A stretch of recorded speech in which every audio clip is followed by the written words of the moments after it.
Hello, Seiiti Arata. If you're feeling anxious about not knowing what your purpose is, or if you're struggling to decide what to do with your life, no, you are not alone. On the one hand, we all want to make the right decisions to avoid wasting precious years of our lives following the wrong path. And on the other hand, finding your true passion or your purpose in life can seem very hard. And what do you do when you don't know your purpose in life? What happens? You have decision fatigue, analysis paralysis, burnout. These are three different names that we use to explain the pain that is associated to making decisions every day. And when this pain gets even worse is when you have to do something so important as deciding what to do with your life or discovering your purpose or your passion.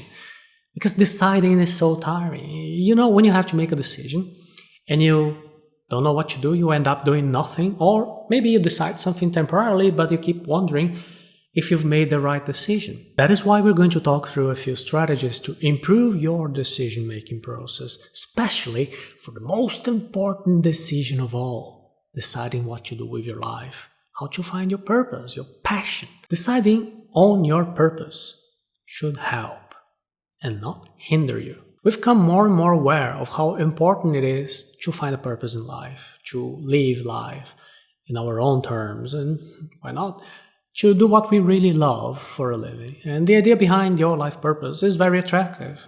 Who doesn't want to have a strong calling and invest all their time and energy into accomplishing their mission, right? And there are many techniques that can promise to help you to find your purpose. But if you're searching for techniques to find out what to do with your life or how to find your purpose in life, it's quite possible that you lack clarity on your mission. And some people already have great clarity in their life's mission, and that clarity usually comes to them when they are involved in social, political, or educational causes. Could also be for people who have a special talent for sports or an art form or even a specific job. It could be that they have a very interesting hobby and they dream about turning that hobby into a full-time job. But there are also people who don't have such a clear sense of their mission, people who divide their attention across different interests, or who like to change their main interests around them every so often, or who still want to try out different options before settling on one great mission. So here's the first big idea that we need to bear in mind. Deciding on your life's purpose should help you and not hinder you. Forcing a choice on your life's purpose can end up having the opposite effect to what you're seeking. Instead of feeling motivated and energized, you might end up feeling anxious or trapped if you're forced into a decision prematurely. That is known as decision fatigue. It is a concept that says that we lose a little bit of energy for every decision that we make, and the more decisions we have to make, the more energy we're losing. We have less energy. Decision fatigue can occur if you have to make lots of decisions every day, but also if you have to make one big decision, like defining your life purpose. If you still don't have a clear sense of your mission in life, it might be best to stop trying to make a decision for now. Just to reiterate, deciding on your life's purpose should help you, not hinder you. Sometimes, the best thing to do is just to follow your intuition and experiment with different options until you come across something that you really identify yourself with. And having to make a decision when you're not ready can pretty much cause you to petrify and cause anxiety. That is known as analysis paralysis. Analysis paralysis prevents you from moving forward. Here's our second big idea. Use your head, but don't let your head use you. Your thoughts, your rational abilities should help you progress. Avoid the opposite outcome. Avoid the negative effects of overthinking. Let me give you an example of what it means to overthink. Let's say you want to open a pizzeria, right? Because opening a pizza place is not very hard. Every city has a few pizza places which are operated by people who are probably not more qualified than you are. But when you start to overthink it, you can easily get into analysis paralysis. You can start to overdo your planning and imagine all sorts of possible problems, and then your brain will get in the way. You start asking yourself questions such as, how do I install the oven? How do I hire a pizza chef? How can I set up a delivery team? How can I buy the ingredients? How can I manage my stocks so the ingredients are fresh? How the menu will look like? There's so many questions that can come up that if you're not careful, years and years might go by without you doing anything at all. Nothing but think and stressed out and worried and petrified trying to analyze every possible scenario. Analysis paralysis is a trap that we fall into when we ask ourselves how to do a given thing and we end up doing nothing because we're faced with so many different options. Analysis paralysis doesn't just happen when we're trying to open a pizza place. It can happen with any kind of project, with decision-making processes, and also when you're setting out to find your purpose. In a search of your life's mission, analysis paralysis occurs when you get into the headspace, when you keep asking yourself different questions about how to get to that purpose. Cultivate presence. Solve one problem at a time. Did you get that it is a mistake to overthink and end up paralyzed? However, remember that to overcome analysis paralysis, we want to stay cautious. It is always good to plan things out properly. And planning properly means planning just enough by dealing with one problem at a time. If you think you still don't have much clarity on what you want to do with your life, just follow a general direction for now. No need to get into too much detail yet. That's exactly how you find your passion, by staying open, attentive, cultivating your presence. By being fully attentive and cultivating your presence, that means that you stop being overly worried about the future, start to pay more attention to what's going on here and now. By living fully in the present, you can finally attain greater clarity on what you like and what you don't like. And this self-knowledge is necessary to develop your vision for the future, the vision of what your ideal life looks like, where you are fulfilling your purpose. The opposite of cultivating presence is cultivating fear for the uncertain future. When you feed your fear by asking countless questions and panicking, you immediately close off creative possibilities. Your brain gets into the fight or flight mode and starts looking for problems. Your creativity is wasted on figuring out escape routes from catastrophic scenarios that you just imagined. And that is why it is a mistake to stay paralyzed and overly worried about how to deal with every little detail. Don't try to solve problems that don't exist yet. Do one thing at a time. Cultivate presence. You're going to solve your future problems as they arise. Keep moving forward, one step at a time. Don't wait until you have the perfect plan to take the first step. Now, I'm going to share with you an easy way of thinking that will help you to move forward. First, you need to act. Then opportunities will arise. It's not the other way around. Some people spend their lives waiting for an opportunity to come up so they can get started. That's not how opportunities come up. The great opportunities in life only come after you've decided to act. And to act and to break out of the analysis paralysis, I like to imagine I'm inside of a maze. I know where I am, I have a vague idea where I want to go. And in front of me, there are just a few first doors that I have to open, right? And behind each one of these doors, there are multiple hallways, and also there are more doors waiting for me ahead. But these other doors are just not available. They're not accessible to me just yet. It makes no sense for me to be worrying about them right now. So I'm going to open first the doors that I can access. And then I'm going to explore the hallways that these first doors have opened up for me. And when I hit the first new doors ahead, and then only after that I make new choices. In other words, I'm only going to worry about the problems that I have at hand. I'll leave the other matters for the future to be resolved later. This allows me to act and to keep acting non-stop. And the more I act, the more opportunities come up, the more doors come up ahead for me to open. You see, the mistake that most people make is that they want the perfect solution for every path of the maze without moving, just thinking. And that is impossible. That's going to hold you back. That's going to drain you out of your energy, which is going to get you to burnout. And that's a useless form of mental exhaustion. To find your passion, you need to start by opening the doors that are available to you right now. You need to act and live out your life fully within your current possibilities. a little way along, you're going to realize that you're going to need more resources and more people to support you in a way. And that network of resources and contacts will only grow when you are already living out your purpose. It is not the other way around. Don't fall into the trap of thinking that you need that network of contacts and resources before you can even get started, that you can act on your things. I'll give you an example if you like. Picture a young physiotherapy graduate, or a young student who wants to figure out what to do with his life. And at this point, this young physio just can't identify himself doing something else, like being a musician or an entrepreneur or a teacher. All he got right now is this physiotherapy degree. So that is the first door that he decides to open. And he starts to tell people around him that his current mission is physiotherapy. And little by little, he starts to meet clients and helpers and colleagues. He gets to know different clinics and equipment suppliers and accountancy administration firms. And as he goes on, by opening more and more doors in his daily work, he starts to mature. He might realize that he is more interested in cases related to road accidents, for instance. And among the different types of road accidents that can occur, he might find it interesting, necessary to specialize even further, and he might, for instance, decide to specialize exclusively in shoulder problems.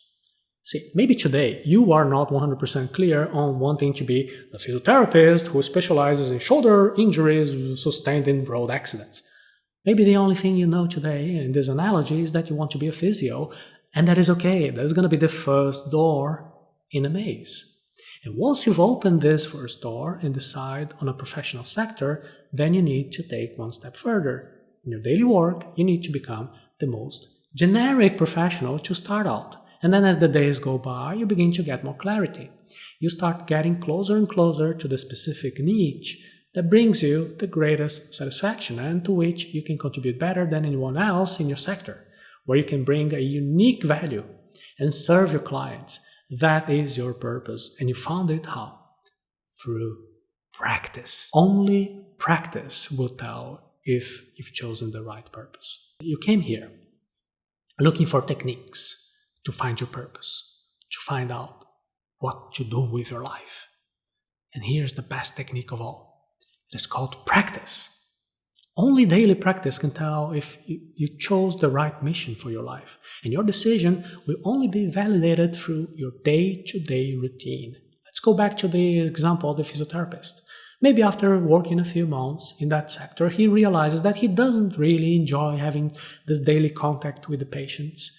He might prefer to do something else, to do programming, learn programming, to develop a software to manage different clinics. But it is only through practice that he's going to discover what he likes and what he dislikes. Always ask yourself, what can you learn from your current situation? If you feel you're not working towards your purpose, but you can't decide what that purpose should be, at least ask yourself, what can you learn from this challenge? What is it that you discovered that you do not like to do? What are the new possibilities of other things that maybe you will prefer to do? Unfortunately, a lot of time we just complain without making a change. We make the same mistakes over and over again until we learn our lesson.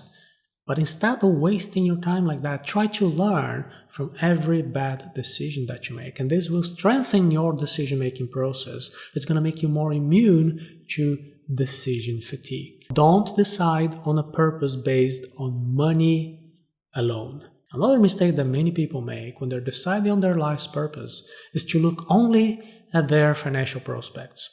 Do you know anyone who decided to become a doctor, a lawyer, an engineer just because they believed that these were jobs that paid well? To decide based on purely financial parameters is a surefire way to be unfulfilled at work. And it's very likely that a decide professional will have trouble to get a good job and paradoxically will also have trouble making money.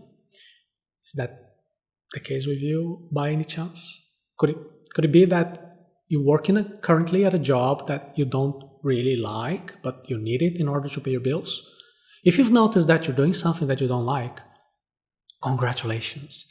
That means you're taking action. You're cultivating enough presence to realize that you're doing something that you don't like. You're discovering that this isn't what you want to live your life for. Let's go back to the maze analogy. Treat this like one of the first doors that you opened. Now, you have to keep going and not get stuck where you are right now. Take advantage of already having a job that pays your bills, and then you continue thinking about the next doors you're going to be opening. And naturally, you're going to use your financial criteria to help guiding your decisions, but it's not the only criteria. When you're able to walk towards a purpose, you have a greater chance of becoming a motivated, engaged, extremely competent professional, the kind of professional that is very rare in the job market and very well paid as a result. Do little tests to decide on your purpose, taking into account everything that we've covered so far here. Remember that instead of trying to find out what your life's purpose is once and for all, you just need to be open to experiences. For instance, let's say you have a hunch that it might be best to quit your career as a lawyer to become a gardener. Remember that practice is key. You need to open doors, and to do that, take time out and reflect. Ask yourself honestly, what have you done about this so far? And remember, doing and just thinking, they're completely different things, right? What have you actually done to experiment with gardening? Have you ever tried planting something at home? Have you done any courses? You see, you've got to open doors by gently doing little experiments. I'm not saying here that you should pack in your career as a lawyer straight away and then dive into the world of gardening. But you can try things out. You can dip your toe in and see what works and what doesn't work. That is how you're going to open different doors strategically to uncover different ways forward. And actually, this technique that I'm sharing with you comes from entrepreneurship, from the world of agile entrepreneurship. Lean startups do that. It is very common that agile organizations carry out multiple trials with variations of their products and services with a very quick and low-cost execution. Because the organization has no way of telling the future and imagining what the market really wants. So they want to create a simplified version of their products, their services, and present them to the market to assess, to gauge the degree of interest. And yes, if there is interest from the customers, then the organization goes ahead and they develop the real product. But if there isn't, the organization changes ideas. They try new things until they discover what the customer really wants. You can and you should do the same thing, just like these organizations, but about your future, about your career, about your purpose. Don't try to predict your future and put all your eggs in the same basket. Try different options instead. See how you feel about it. See how you feel when you perform that activity and how much value you can offer to people. This is the only way you can really see in the real world if you're good at that particular mission, if people need you, they need your help, if that's something motivating for you. While you might want to experiment different things, you also have to be committed. Keep going through the maze, regardless of the results that you get. That commitment does not stop you from pivoting, changing direction. Never forget that your biggest commitment is with your purpose, your mission. Your perception of the right path to follow will change, probably. But it is very important that you keep moving forward. So you don't paralyze yourself. You can explore the maze and keep on going. Deciding on your life's purpose is no easy task. Faced with so many different options, you have to be careful to not suffer from decision fatigue, analysis paralysis, burnout. And that is why we looked at different concepts that can help you to experiment and to improve your decision-making process. Put what you've learned here into practice. Find an activity that you can do that puts you into such a state of focus that you lose track of time. When you find this activity, be present when you're doing it, instead of thinking, oh, what else could I be doing? FOMO. Focus is important that you get self-knowledge. Don't be afraid to experiment. Opportunities will arise when you start to act and not before it. Remember that money cannot be your only criteria. Sometimes you're only going to be able to really profit from your passion after you are doing this consistently. If your experiment doesn't work out, be patient. Analyze what went wrong and learn from your mistakes. Then do more tests and repeat this process until you find your true passion. The good news is that Arata Academy now has a new course called Planning Your Life. A step-by-step guide to help you find your purpose, set out your objectives, and draw up a list of actions that you can effectively implement immediately. To find out exactly what we're talking about, you can go to arata.se/planning your life.